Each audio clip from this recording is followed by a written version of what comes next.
السلام علیکم ورحمۃ اللہ وبرکاتہ۔ سورہ بقرہ کی آیت نمبر 217 سے ہم نے آغاز کرنا ہے۔ ٹائم تھوڑا بہت آگے پیچھے ہو سکتا ہے، میں نے 221 تک ٹارگٹ کیا ہوا، تو ہم تلاوت اس کی سن لیتے ہیں۔ اگر ہمیں ٹائم ملا تو ہم پورا اختتام کر لیں گے، نہیں تو پھر جہاں پہ سٹاپ کرنا ہوگا کر لیں گے۔ تو سب سے پہلے اس کی تلاوت سن لیتے ہیں 217 نمبر آیت سے آگے۔ يسألونك عن الشهر الحرام قتال فيه قل قتال فيه كبير وصد عن سبيل الله وكفر به والمسجد الحرام وإخراج أهله منه أكبر عند الله والفتنة أكبر من القتل ولا يزالون يقاتلونكم حتى يردوكم عن دينكم إن استطاعوا ومن يرتدد منكم عن دينه فيمت وهو كافر فأولئك حبطت أعمالهم في الدنيا والآخرة وَأُولَئِكَ أَصْحَابُ النَّارِ هُمْ فِيهَا خَالِدُونَ إِنَّ الَّذِينَ آمَنُوا وَالَّذِينَ هَاجَرُوا وَجَاهَدُوا فِي سَبِيلِ اللَّهِ أُولَئِكَ يَرْجُونَ رَحْمَةَ اللَّهِ وَاللَّهُ غَفُورٌ رَّحِيمٌ يسألونك عن الخمر والميسر قل فيهما إثم كبير ومنافع للناس وإثمهما أكبر من نفعهما ويسألونك ماذا ينفقون قل العفو كذلك يبين الله لكم الآيات لعلكم تتفكرون في الدنيا والآخرة ويسألونك عن اليتامى قل إصلاح لهم خير وإن تخالطوهم فإخوانكم والله يعلم المفسد من المصلح وَلَوْ شَاءَ اللَّهُ لَأَعْنَتَكُمْ إِنَّ اللَّهَ عَزِيزٌ حَكِيمٌ وَلَا تَنكِحُوا الْمُشْرِكَاتِ حَتَّى يُؤْمِنَّ وَلَأَمَةٌ مُؤْمِنَةٌ خَيْرٌ مِّن مُّشْرِكَةٍ وَلَوْ أَعْجَبَتْكُمْ وَلَا تُنكِحُوا الْمُشْرِكِينَ حَتَّى يُؤْمِنُوا وَلَعَبْدٌ مُّؤْمِنٌ خَيْرٌ مِّن مُّشْرِكٍ وَلَوْ أَعْجَبَكُمْ أُولَئِكَ يَدْعُونَ إِلَى النَّارِ وَاللَّهُ يَدْعُو إِلَى الْجَنَّةِ وَالْمَغْفِرَةِ بِإِذْنِهِ وَيُبَيِّنُ آيَاتِهِ لِلنَّاسِ لَعَلَّهُمْ يَتَذَكَّرُونَ۔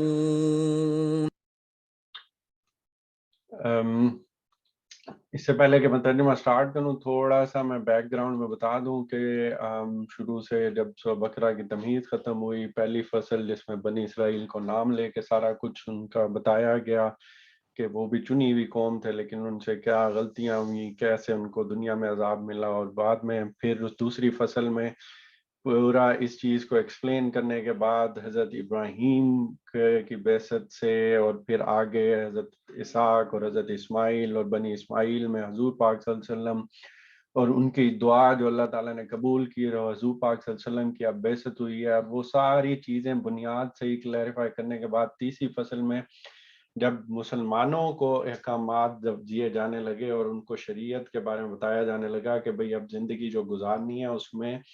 اب مسلمان ہو کے ہم نے اپنے آپ کو اللہ تعالیٰ کی اطاعت میں دے دیا، اور جو اب اللہ چاہے گا ہم نے اس دنیا میں وہ کام کرنے ہیں،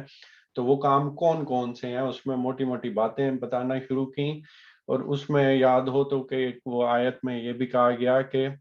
حضور پاک صلی اللہ علیہ وسلم سے کہ اس ٹائم ان کو کہہ دیں مسلمانوں کو، یا جو مدعا جو بات کی گئی تھی کہ اس ٹائم اللہ ان کے قریب ہی ہے. ویسے تو اللہ قریب ہر انسان کے اپنی مخلوق سے ہے ہی، لیکن اس ٹائم بالکل ایسی سچویشن تھی کہ ایک لائیو پروگرام چل رہا ہے کہ وہ اللہ تعالیٰ سے سوال و جواب بھی کر سکتے ہیں حضور پاک صلی اللہ علیہ وسلم کے وساطت سے، کہ اور وہ وحی الہی، کیونکہ آخری رسول اس ٹائم دنیا میں موجود ہیں. دیکھا جائے تو بہت بڑی بات ہے. اس کے بعد رہتی دنیا تک یہ معاملہ ختم ہو جائے گا، کوئی وحی نہیں آئے گی، ڈائریکٹ کوئی بات نہیں کی جائے گی.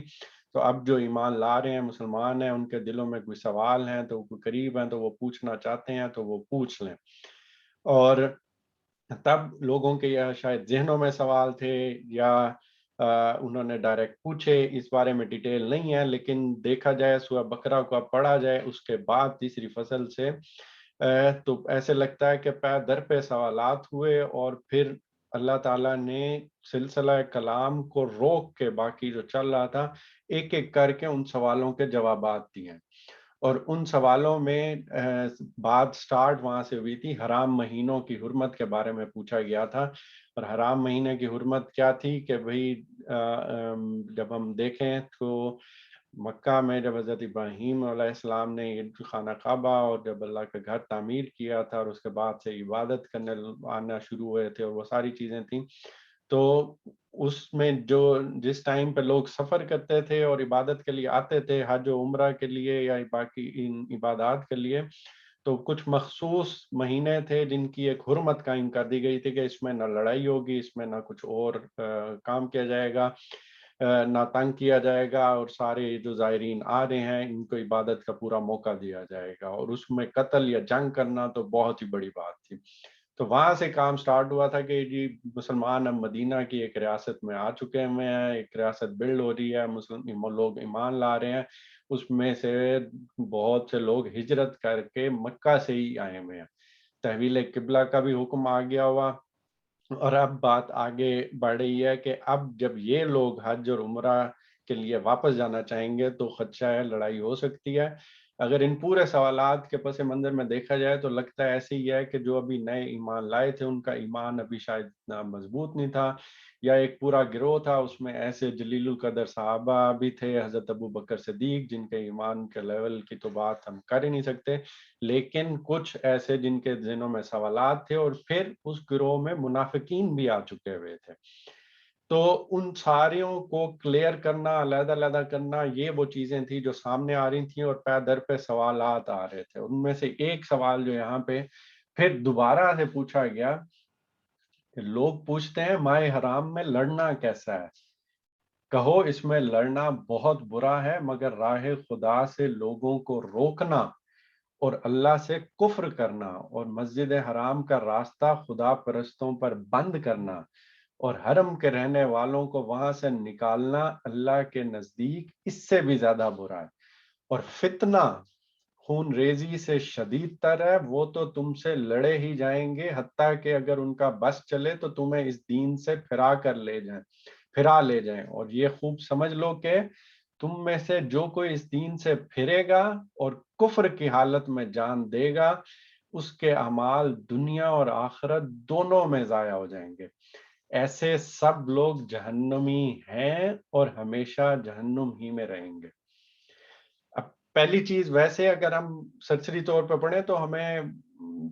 تھوڑا بہت سمجھ آ جاتا ہے کہ ٹھیک ہے وہاں پہ لڑنا منع کر دیا گیا تھا. لیکن اب جب لوگوں نے یہ سوال پوچھنا شروع کیے دوبارہ ان کو بھئی لڑائی کر لیں، اور اس کا لفظ جو استعمال ہوا ہے عربک میں دیکھیں تو وہ قتال کا ہے، یعنی کہ قتل ہوگا، جان لی جائے گی لوگوں کی، اور یہ ماہ حرام میں حرام مہینوں میں لی جائے گی. تو یہ کیسی چیز ہے؟ تو اللہ تعالیٰ کی طرف سے پورا کھول کے بتا دیا گیا کہ بعض اوقات ایسی ڈفرینٹ سچویشن آ جاتی ہے کہ جس میں دو راستے ہیں. ایک راستہ جو کہ پہلے سے وہ بھی اللہ نے ہی حرمت قائم کی تھی کہ لڑائی کرنا منع ہے، لیکن اب اگر تم اس چیز کو بنیاد بنا کے، یا اس ٹائم پہ مسلمان اس چیز کو بنیاد بنا کر جنگ سے گھبرا رہے ہیں، جہاد کرنے سے گھبرا رہے ہیں، تو ان کے لیے پھر یہ بات واضح کر دی گئی کہ وہ بھی چیز بری ہے، لیکن تم ان میں سے دیکھو کون سی چیز زیادہ بری ہے. اللہ کی راہ سے، راہ خدا سے لوگوں کو روکنا، یعنی کہ اب مخلوق جو ہے وہ اپنے خدا کو پہچان چکی ہے، وہ ایمان لے آئی ہے، اب وہ عبادت کرنا چاہتی ہے، نمازیں پڑھنا چاہتی ہے، خدا کے گھر کے طواف کرنا چاہتی ہے، عمرہ و حج کرنا چاہتی ہے، ان کو روکا جا رہا ہے اس چیز سے. اور اللہ سے کفر کرنا اور مسجد حرام کا راستہ خدا پرستوں بند کرنا، وہاں سے نکالنا، یعنی وہ ساری باتیں بتا کر ان کو یہ کہہ دیا ہوا کہ یہ اس سے بھی زیادہ برا ہے اور اس وجہ سے کہا جا رہا ہے کہ تم نے کرو. ایک چیز کی میں وضاحت کر دوں کہ یہاں جو فتنہ کا لفظ استعمال کیا ہوا ہے، جب اسی پس منظر میں دیکھا جائے اور آگے اس کی کلیریفیکیشن بھی ہو جاتی ہے، یہ اردو میں جو فتنہ کا ہمارے ذہن میں فوراً جو چیز آتی ہے اس سے تھوڑا سا مختلف ہے. فتنہ یہاں جس ٹرمنالوجی میں عربک اس سے یوز ہوا ہے وہ ہے ظلم و جبر کے ذریعے سے لوگوں کو دین سے پھیرنا. اور یہ وہ وجہ ہے جس کی بنیاد پر جہاد ایک مجموعی طور پہ اجتماعی حیثیت میں پھر مسلمان قوم کے اوپر فرض ہو جاتا ہے. دو طرح کی ہم نے پہلے پڑھا تھا کہ جہاد کا جب ٹاپک آتا ہے تو یہ سمجھ لینا بہت ہی ضروری ہے، اسپیشلی نوجوان نسل کے لیے، کہ جب ان کو پورا نالج نہیں ہوتا تو اس کو لوگ یوٹیلائز کر سکتے ہیں. ایک وہ ہے جو کہ اتمام حجت کیا جا رہا تھا، جب رسول زمین پر آتے ہیں اور وہ اتمام حجت کر دیتے ہیں، حق اور باطل کا فیصلہ ہو جاتا ہے، تو پھر اللہ کا عذاب آتا ہے. وہ یا تو آسمان سے ڈائریکٹ فرشتوں کے تھرو آتا ہے یا پھر نیچے جو مسلمان ہوتے ہیں ان کے ذریعے جنگ کی جاتی ہے. تو یہ وہ جہاد یا ہوتا ہے جو کہ حضور پاک صلی اللہ علیہ وسلم کی موجودگی میں ہوا تھا یا جو رسول ہوتے ہیں ان کی موجودگی میں کیا جاتا ہے. وہ اب ختم ہو چکا ہوا، اللہ کے رسول نہیں آنے. اب دوسری کیس میں جہاد کی کون سی صورت ہوتی ہے؟ وہ ہے فتنے کی صورت. وہ کسی سیاسی برتری یا کسی زمین پہ قبضہ کرنا یا کچھ کرنا اس صورت میں نہیں ہوگا، وہ ہے فتنہ. اور فتنہ کیا ہے؟ کہ کسی سرزمین پر ظلم و جبر کر کے لوگوں کو دین سے پھیرا جا رہا ہے. وہ یہ نہیں کہ اگر کوئی ایک ٹکڑا ہے اس کو ہم ساتھ ملانا چاہتے ہیں اپنے ملک کے اور وہ ایک سیاسی مسئلہ بنا ہوا ہے تو اس میں اسلام کا نام استعمال کر لیں. نہیں، وہاں پہ اصلاً یہ کام ہو رہا ہے. تو یہ یہاں سے کلیریفائی، ہم پہلے بھی ڈیٹیل میں پڑھا تھا کہ وہ خون ریزی سے شدید تر ہے اور اس کیس میں بھی اکیلا بندہ نہیں جائے گا، اجتماعی حیثیت میں، یعنی کہ وہ جو ریاست ہے مسلمان ریاست، اس کی اتنی قوت ہے، وہ سارا کچھ ہے، تو پھر وہ جہاد کا یا اس کے اوپر اس کے خلاف کھڑی ہو سکتی ہے. یہ نہیں کہ میں یا دو چار بندے میرے جیسے کھڑے ہو کے یہ کام کرنا شروع کر دیں. تو ایک طرف تو یہ بتایا جا رہا ہے کہ بھئی یہ کام تمہارے ساتھ ہو رہا ہے، تمہیں لڑنا یا خدا کی راہ میں جہاد کرنا تھوڑا سا آپ کو مشکل لگ رہا ہے، لیکن دوسری طرف تم دیکھو جو تمہارے دشمن ہیں، جو یہ سارا کام کر رہے ہیں، وہ تو تم سے لڑے ہی جائیں گے، حتیٰ کہ ان کا بس چلے تو وہ تمہیں اس دین سے پھرا لے جائیں. یعنی کہ وہ تو اس حد تک چلے گئے ہوئے ہیں کہ ان کی پوری کوشش ہے کہ وہ اب تمہیں دین سے پھرا لے جائیں. لیکن اب جب تمہیں ایمان مل چکا، اب تم ایمان لا چکے ہو اور تمہیں پتہ چل گیا ہے کہ تمہارا ایک خالق ہے جو اس نے تمہیں اس دنیا میں بھیجا ہے، آزمائش کے لیے بھیجا ہے، امتحان کے لیے بھیجا ہے، اور جو ساری چیزیں تمہیں بتا دی گئی ہیں. اب جب ایمان لے آئے ہو، شعوری طور پہ ایمان لے آؤ، تمہیں حقیقتیں تمہارے پہ واضح ہو گئی ہوئی ہیں، اب تم دین سے پھرو گے اور کفر کی حالت میں جان دو گے. اس کے اعمال غور سے سنیے گا، دنیا میں بھی اور آخرت میں بھی ضائع ہو جائیں گے. یعنی کہ صرف آخرت کی بات نہیں کہی، وہ میں بتاتا ہوں. دو چیزیں اس میں بتانے والی ہیں. انتہائی اہم بات، کفر. کفر جو قرآن کی اصطلاح میں ہے، جس سے ہم آگے کافر کا بھی کہہ دیتے ہیں، قرآن کی اصطلاح میں جو کفر اگر آپ اسی پس منظر میں دیکھیں تو وہ کیا ہے؟ جب آپ پہ حق اور سچ واضح ہو گیا ہوا ہے، آپ پہ حق اور سچ واضح ہو گیا ہے، اور واضح ہونے کے بعد انسان کسی تعصب کی بنیاد پر، مفادات کی بنیاد پر، کسی بھی وجہ سے اس کا انکار کر دے، لیکن اسے واضح ہو چکا ہوا ہے. اور یہ ایسا کام ہے جو کہ یا تو اسے پتا ہے یا پھر اللہ جان سکتا ہے، کوئی دوسرا انسان اس کو جان ہی نہیں سکتا. اس لیے یہ جو فتوے دے دیے جاتے ہیں کہ یہ کافر ہے، یہ نہیں ہے، اس سے انتہائی درجے کا گریز کرنا چاہیے. یہ انسان کبھی جان ہی نہیں سکتا. ایسے لوگوں پر کفر کا اطلاق ہو ہی کیسے سکتا ہے جن پر ابھی حق واضح نہیں ہوا. تو ہم لوگ اکثر اوقات اس چیز کو مکس کر دیتے ہیں کہ ایک مسلمان ہے اور ایک غیر مسلمان ہے. ایک وہ ہے جو مسلمان پیدا ہو گیا، پیدائشی مسلمان ہے یا شعوری طور پہ ایمان لے آیا، اس کو سمجھ آ گئی ہے اور وہ ایمان پختہ ہو رہا ہے یا جس طرح سے بھی ہے، اور دوسرا ہے کہ یہ کبھی مسلمان نہیں ہوا۔ تو غیر مسلمان تو بندہ کہہ سکتا ہے، لیکن کافر کہنا یہ انتہائی نہ سمجھنے کی بنیاد پر اتنا عام ہو گیا ہوا ہے۔ اور ہم نے ایک حدیث بھی پڑھی تھی کہ یہ اتنا بڑا گناہ ہے، اتنا بڑا گناہ ہے کسی کو کافر کہہ دینا، کہ اس حدیث کے مدعا کے مطابق وہ کلمہ لوٹ کر واپس آتا ہے۔ اگر کسی نے کسی پر الزام لگایا ہے تو یا تو اب وہ کسی نہ کسی کے اوپر وہ کلمہ فٹ ہوگا، اگر تو وہ واقعی کافر ہے تو اس پہ، اور اگر وہ نہیں ہے تو جس نے وہ الزام لگایا ہے وہ کلمہ اس کے اوپر لوٹ کر آئے گا۔ اور یہ وہ چیز ہے، دلوں کے حال انسان کبھی جان ہی نہیں سکتا، اللہ تعالیٰ جانتے ہیں کہ کون کس کے اوپر حق پوری طرح سے واضح ہوا ہے، اور وہ پھر بھی انکار کر رہا ہے، تو کفر کون کر رہا ہے یہ انسان کے جاننے کی بات ہے ہی نہیں۔ ہم صرف مسلمان یا غیر مسلمان کی کوئی بات کبھی ہو تو کر سکتے ہیں، کافر کہہ دینا کتنا بڑا گناہ ہے وہ حدیث سے بھی ہمیں واضح ہو گیا ہوا تھا۔ اور دین کی اصطلاح میں یا قرآن کی اصطلاح میں جب کفر کی بات کی جاتی ہے تو اسے اچھی طرح سمجھ لیں، وہ اس کے لیے ہے جس پہ حق واضح ہو گیا اور اس کے بعد وہ انکار کر دے، جس طرح سے یہاں پہ کہا گیا۔ اور پھر اس کے بعد دیکھنے والی، یہ ذرا غور کرنے والی بات کیا ہے کہ اس کے اعمال جو ہیں دنیا اور آخرت دونوں میں ضائع ہو جائیں گے۔ کہ اب وہ اس نے نیک اعمال بھی کیے تھے، سارا کچھ کیا تھا، وہ اگر ایمان لایا تھا تو اس نے کچھ عرصہ بہت اچھے اعمال بھی کیے تھے، لیکن کفر کر دیا۔ اب وہ لوگوں کے ساتھ اچھا ہے، سارا کچھ کرتا ہے، اخلاقی لحاظ سے بہتر ہے،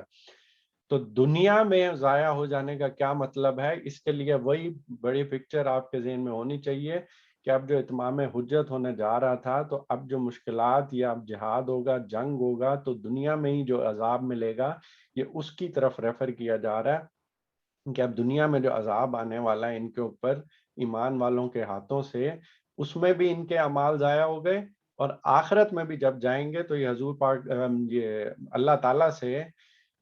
اس چیز کا نہیں کہہ سکتے کہ ہم نے کچھ اچھے اعمال بھی کیے تھے۔ کفر اتنا بڑا گناہ ہے کہ وہاں پہ پھر اچھے اعمال بھی سب کچھ ختم ہو جائیں گے، اور کیا کہا جا رہا ہے؟ ایسے لوگ جہنمی ہیں اور ہمیشہ جہنم ہی میں رہیں گے۔ اتنا بڑا گناہ ہے، حق سچ واضح ہونے کے بعد پھر کفر کی راہ، یعنی کہ پھر اس کا انکار کر دینا۔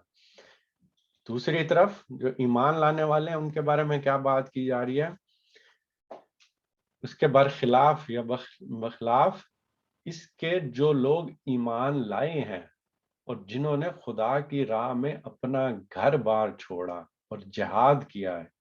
وہ رحمت الہی کے جائز امیدوار ہیں، اور اللہ ان کی لغزشوں کو معاف کرنے والا اور اپنی رحمت سے انہیں نوازنے والا ہے۔ اب یہ بالکل یہ قرآن پاک میں آپ دیکھیں پڑھیں تو آپ فوراً پتہ چلتا ہے کہ ایک طرف اگر کوئی سخت بات کی جاتی ہے جو کہ عدل انصاف کے مطابق ہی ہوتی ہے، تو دوسری طرف فوراً جو اہل ایمان ہیں ان کے بارے میں فوراً بشارت بھی آ جاتی ہے، جیسا کہ یہاں بتایا جا رہا ہے۔ اور یہ الفاظ پہ صرف غور کیجئے گا، یہ کیسی کیسی مشکلات ہیں جو ایمان والوں پہ آتی ہیں۔ ایمان لائے، اور ایمان ہم پہلے دیکھ چکے ہیں کہ یہ ایک اطلاع کی صورت میں نہیں، اطلاع کے بعد یقین، اور یقین کے بعد ایمان کی وہ صورتحال ہوتی ہے کہ پھر انسان سے کوئی غلط کام ہوتا ہی نہیں، پھر انسان اس حد تک یقین کے درجے پہ پہنچ چکا ہوتا ہے کہ میرا خالق مجھے دیکھ رہا ہے، اللہ مجھے دیکھ رہا ہے، میں غلط کام کیسے کروں؟ ہو ہی نہیں، ہوتے ہوئے بڑی مشکل ہوتی ہے کوئی غلط کام۔ اب جو لوگ ایمان لائے ہیں، جنہوں نے خدا کی راہ میں اپنا گھر بار چھوڑا ہے، صرف تھوڑی دیر کے لیے امیجن کریں کہ اپنا گھر بنانے کے لیے انسان تقریباً اپنی پوری زندگی لگا دیتا ہے، ایک گھر بنانے کی خاطر قسطیں بھر رہے ہیں، جمع پونجی اکٹھی کی ہے، سارا کچھ کیا ہے، ایک گھر بڑی مشکلوں سے بن گیا ہے، اب تسلی کے لیے تھوڑا سا آ رہا ہے کہ چلو جی بن رہا ہے، یا بننے والا ہے، یا بن چکا ہے، زندگی پوری نکل گئی، یا جس طرح سے بھی ایفرٹ کر رہے تھے، اب اللہ کا حکم آ گیا کہ نہیں، گھر بار چھوڑ دو۔ یہاں پہ تم اپنے دین پہ چلنے میں مشکل پیش آ رہی ہے، اب ہجرت کر جاؤ، گھر بار چھوڑ دو اللہ کی راہ میں۔ سوچیں ذرا کتنا مشکل کام ہے ایمان والے اپنا گھر بار بھی چھوڑ آئے اور پھر آنے کے بعد جہاد کرو اب کہ ایسی سچویشن سے گزرو گے جس میں اپنی جان جا سکتی ہے، پیچھے فیملی ہوگی، بچے ہوں گے، کوئی اور 100 مانے ہوں گے، کچھ نہ بھی ہو اپنی جان جانے کا خطرہ ہے، اللہ تعالیٰ کی طرف سے آ رہا ہے نہیں اب جہاد کرنا ہے۔ پھر ایمان والوں نے جہاد کیا ہے، اس کے بعد اللہ تعالیٰ کیا کہہ رہے ہیں، اس کے بعد بھی وہ رحمت الہی کے جائز امیدوار ہیں، وہ امیدوار ہیں، اور اللہ ان کی لغزشوں کو معاف کرنے والا، اپنی رحمت سے انہیں نوازنے والا ہے۔ یہ وہ اتنی انتہا درجے کی مشکلات ہیں جو ایمان والوں پہ گزری ہیں، جن کے بعد وہ امیدوار ہیں یا وہ اچھی امید کر سکتے ہیں کہ اللہ تعالیٰ انہیں جنت میں جگہ دے گا، ان کی لغزشوں کو معاف کرے گا، ان کے اوپر رحمتیں کرے گا، اس کی شفقت سے بہرہ مند ہوں گے۔ اور انسان اپنی اس دنیا کی زندگی میں سوچے تو وہ کیا کیا کر رہا ہے، تو یہ بھی سوچنے کی بات ہے کہ ہم لوگوں کے اوپر کتنی ہلکی سی مشکلات آتی ہیں اور ہم لوگوں کے ذہن کہاں سے کہاں چلے جاتے ہیں۔ اس کے بعد ایک اور آیت میں ٹرائی کر لیتا ہوں بتانے کی۔ اگلا سوال آیا ہے کہ اب یہ ساری باتیں ہو رہی ہیں، جہاد کا بھی آ گیا اور اس میں پیسے خرچ کرنے کی بھی بات ہے، مال خرچ کرنے کی بھی بات ہے، تو فوراً ایک سوال آ گیا کہ شراب، وہ تم سے جوئے اور شراب کے بارے میں پوچھتے ہیں، اس کو اگر کھول کے پڑھا جائے تو اس کے لیے بھی یہ ان کے ہاں غریبوں کی مدد کا ایک ذریعہ ہے۔ یہ وہ کیسے، میں آپ کو بتاتا ہوں ابھی۔ کہو ان دونوں چیزوں میں بڑی خرابی ہے، اگرچہ ان میں لوگوں کے لیے کچھ منافع بھی ہے مگر ان کا گناہ ان کے فائدے سے بہت زیادہ ہے۔ پوچھتے ہیں امرائے خدا میں کیا خرچ کریں، کہو جو کچھ تمہاری ضرورت سے زیادہ ہو۔ یہاں دیکھیں صرف زکوٰۃ کی نہیں بات کی جا رہی، جو کچھ تمہاری ضرورت سے زیادہ ہو۔ اور ضرورت کو کس طرح سے ڈیفائن کریں گے، یعنی کہ حال اور مستقبل کی یا ذاتی کاروباری ضرورتوں کے علاوہ جو کچھ تمہارے پاس موجود ہے وہ معاشرے کا حق ہے، اور اللہ تعالیٰ کی طرف سے اس چیز کو کہا جا رہا ہے جو کہ ایک مسلمان پر یہ یعنی کہ ذمہ داری ہے جو کہ عائد ہوتی ہے، اور یہ اس کی آخری حد ڈیفائن کر دی گئی ہے۔ زکوٰۃ جو ہے وہ منیمم ایک ہے کہ وہ دینی ہی دینی ہے، جس طرح سے فرض نماز ہے وہ پڑھنی ہے، اس کے بارے میں سوال ہوگا۔ اس کے بعد پھر نفل پڑھے جاتے ہیں، سنت پڑھے جاتے ہیں جن کے بارے میں سوال نہیں ہوگا لیکن انسان بڑھ کے وہ کر سکتا ہے۔ یہاں پہ جو کچھ تمہاری ضرورت سے زیادہ ہو، مستقبل، حال، کاروباری، بچوں کی، فیملی کی، اس سے زیادہ ہے وہ خرچ کرو۔ اس طرح اللہ تمہارے لیے صاف صاف ایک کام بیان کرتا ہے، شاید کہ تم دنیا اور آخرت دونوں کی فکر کرو۔ یہاں تھوڑا سا شراب اور جوئے کا میں مزید بتا دوں کہ یہاں سرسری طور پہ پڑھا جائے تو یہ ایک بالکل معمولی سی بات لگتی ہے کہ ہم تو چلو نہیں پیتے، لیکن گہرائی میں جایا جائے اور عربوں کی تحریر کو اور ان کے اشعار کو، قصیدہ گوئی کو پڑھا جائے تو یہ صاف واضح ہو جاتا ہے کہ ان کے زمانے میں اس طرح سے ہوتا تھا کہ جب قحط سالی آ جاتی تھی یا کچھ اس طرح کا کام آ جاتا تھا کہ غریبوں کے لیے کھانے پینے کا جب مسئلہ شروع ہو جاتا تھا تو وہاں کے جو لوگ، جو مالدار لوگ تھے، فوراً نظریں ان کی طرف جاتی ہیں، تو وہ لوگ بجائے اس کے کہ ڈائریکٹ ان کی مدد کرتے یا غریبوں کے ساتھ عاجزی کے ساتھ جا کے ایک ثواب کا کام ایسے کرتے کہ کسی دوسرے کو پتہ ہی نہ چلے جیسے کہ ہونا چاہیے، وہ یہ کرتے تھے کہ وہ کچھ محفلیں سجاتے تھے، ایک مختلف جگہوں پہ اکٹھے ہوتے، شرابوں کے جام لٹاتے، اور اس طرح کی جو سرور و مستی کے عالم میں کسی کا اونٹ یا اونٹنی پکڑتے، اسے ذبح کر دیتے، پھر اس کا جو مالک تھا جو بھی اس کی قیمت مانگتا اسے دے دیتے، اور اس کے گوشت پر، یعنی کہ اب اونٹ ذبح کر دیا، اب اس کے گوشت پر جوا کھیلا جا رہا ہے۔ تو ایسے موقعوں پہ ظاہری سی بات ہے جب کوئی بڑا ایسے ایونٹ ہو رہا ہو تو غریب غربا بھی اکٹھے ہو جاتے تھے، تو ان جوا کھیلنے والوں میں سے ہر شخص جتنا گوشت جیتتا جاتا وہ اس میں لٹاتا جاتا۔ تو عرب کے جو جاہلی میں یہ بہت بڑی عزت کی چیز سمجھی جاتی تھی کہ اس طرح کے لوگ جب تقریبات منعقد کرتے تھے یا شامل ہوتے تھے تو ان کو بڑا فیاض سمجھا جاتا تھا۔ ایک چھوٹی سی معاشرت تھی، قبیلے کی روایات تھیں، اور اس میں ایسی یہ ایک چیز بن چکی ہوئی تھی کہ یہ بڑے فیاض لوگ ہیں، یہ کیونکہ لٹا رہے ہیں اور غریب و مسکینوں میں لٹا رہے ہیں اور ساتھ جوا کھیل کے کر رہے ہیں، اور یہ جو شراب پی کے یا جام پی کے یہ اس طرح کی حرکتیں کر رہے ہیں. اور جو یہ نہیں کرتے تھے یا جو الگ رہتے تھے، تو جو عربی لفظ ان کے بارے میں یوز کیا تھا برم کہتے ہیں، اور اس کو بخیل یعنی کہ کہا جاتا ہے، اور اس کے اوپر لیبل لگ جاتا تھا. تو بڑی مشکل سچویشن تھی. اب اس کے بارے میں یہ پوچھتے تھے کہ بھئی اب مال خرچ کرنے کا کہا جا رہا ہے اور وہ ساری چیزیں کرنے کا کہا جا رہا ہے، تو اس کے ساتھ اب یہ جو شراب اور جوا آ جاتا ہے، اور اس کو پتہ کہاں سے چلتا ہے کہ یہ کچھ منافع بھی ہیں، لوگوں کے لیے کچھ منافع بھی ہے، یعنی غریب مسکین کا اس میں کچھ بھلا بھی ہو جاتا ہے. لیکن جو یہ کام کر رہے ہیں تو منافع کے بعد نقصان کا لفظ نہیں یوز کیا یہاں پہ. کہا گیا ہے کہ اس کا جو گناہ جو تم لوگ کر رہے ہو وہ اس فائدے سے بہت زیادہ ہے، یعنی کہ لوگوں کو فائدہ بھی پہنچایا لیکن جو گناہ سر پہ لے لیا ہوا ہے وہ اس سے کہیں زیادہ ہے. اس کو سمجھنے کے لیے، صرف سمجھنے کے لیے میں مثال دے رہا ہوں کہ آج کل کے زمانے میں کیا ہوتا ہے،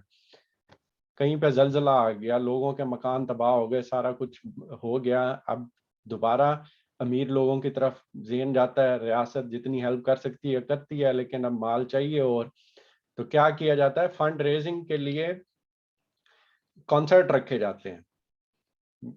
محفل موسیقی میوزک کا انتظام کیا جاتا ہے، اور اس کی ٹکٹ عام دور کی ٹکٹ سے بڑھا کر اس کو ڈبل یا ٹرپل پہ کیا جاتا ہے. تو صرف سمجھنے کے لیے میں بتا رہا ہوں کہ در حقیقت پیچھے چل کیا رہا ہے. یعنی کہ آپ ٹکٹ پہ یہ لکھا ہوگا کہ اس میں جو فنڈنگ ہے یا جو بھی آئے گی اس میں سے اتنا پیسہ ہم